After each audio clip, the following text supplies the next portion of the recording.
पिछले वीडियो में आपने जाना कि बच्चे कैसे लखनऊ से लखीमपुर तक की यात्रा रुहेलखंड एक्सप्रेस से करके लखीमपुर पहुंचे, जहां से उन्हें अपने दोस्त के गांव धौरहरा जाना था। आप यह कहानी कोचिंग वाले सर आलोक कुमार जी के YouTube चैनल या Facebook पर देख रहे हैं।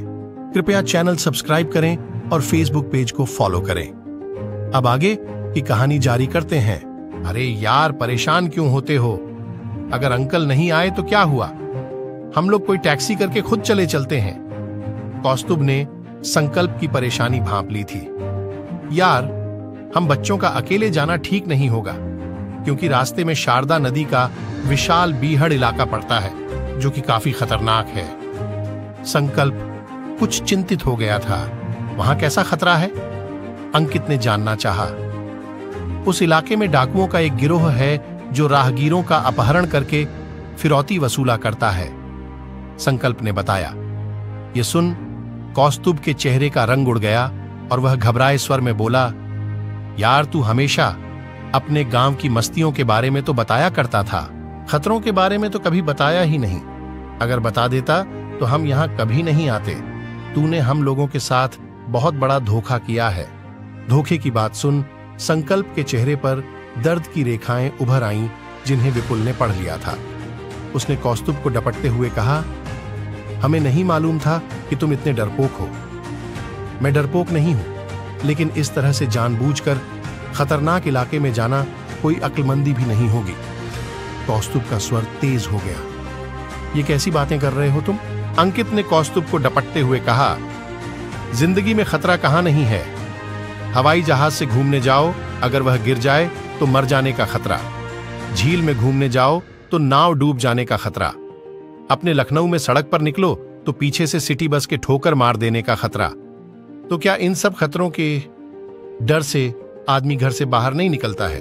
कौस्तुभ कुछ कहने जा ही रहा था कि तभी संकल्प प्लेटफार्म पर आ रहे एक व्यक्ति को देखकर चिल्लाया, दिवाकर अंकल, हम लोग यहां हैं।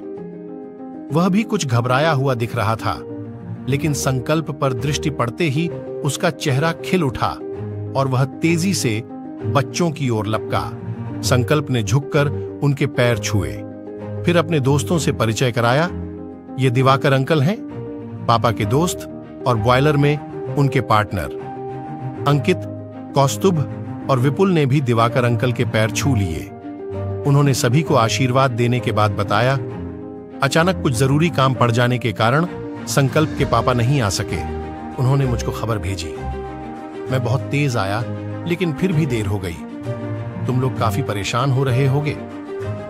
ऐसी बात नहीं है, बस मौके का फायदा उठाकर हम लोग इस घोंचू संकल्प की क्लास ले रहे थे। कौस्तुभ ने संकल्प की पीठ पर धौल जमाते हुए कहा। यह सुन दिवाकर सिंह मुस्कुरा उठे। उनके साथ गाड़ी का ड्राइवर और कंधे पर बंदूक टांगे बड़ी बड़ी मूंछ वाला एक आदमी और था। लाल सिंह, तुम बच्चों का सामान गाड़ी में रखवाओ, मैं तब तक पीसीओ से फोन कर दूं। दिवाकर सिंह ने मूंछ वाले से कहा और प्लेटफार्म के बाहर बने पीसीओ की ओर चल दिए। तभी अंकित ने उनके पीछे आकर फुसफुसाते हुए पूछा, अंकल, ये रेड लायन की मूंछें असली तो हैं? कौन रेड लायन? अरे यही अपने लाल सिंह जी, अंकित ने कहा। लाल सिंह का अंग्रेजी अनुवाद सुनकर दिवाकर सिंह ठट्ठाकर हंस पड़े। हां भाई, बिल्कुल असली है। वह अपनी दोनों मूंछों पर 5-5 किलो का दूध भरा मटका बांधकर जबरदस्त भांगड़ा करते हैं। सच? अंकित की आंखें आश्चर्य से फैल गईं। बिल्कुल सच। आज रात मैं तुम लोगों को इनका कार्यक्रम दिखवाऊंगा, दिवाकर अंकल ने आश्वासन दिया और फिर आगे बढ़ गए। अंकित ने अपने दोस्तों के करीब आ अंग्रेजी में जब लाल सिंह के करतबों के बारे में बताया तो उन्होंने भी दांतों तले उंगलियां दबा लीं। स्टेशन के बाहर संकल्प के पापा की नई वैन खड़ी थी। सामान रखवाने के बाद चारों दोस्त बीच वाली सीट पर बैठ गए। दिवाकर अंकल ड्राइवर के बगल वाली सीट पर बैठे और अपनी बंदूक को संभालते हुए लाल सिंह पिछली सीट पर बैठ गए। करीब 20 किलोमीटर तक तो गाड़ी फर्राटे से चली, लेकिन उसके आगे रास्ता बहुत खराब था। सड़क पर बड़े बड़े गड्ढे थे, उनमें जब पहिया पड़ता तो जोर का झटका लगता, लेकिन बच्चों को इसमें भी बहुत मजा आ रहा था। मोटर गाड़ी में ही उन्हें झूले का आनंद मिल रहा था। बीच बीच में गाड़ी रुकवाकर उन्होंने कई जगह भैंस पर बैठकर जा रहे बच्चों और खेत में हल चला रहे किसानों की फोटो भी खींची।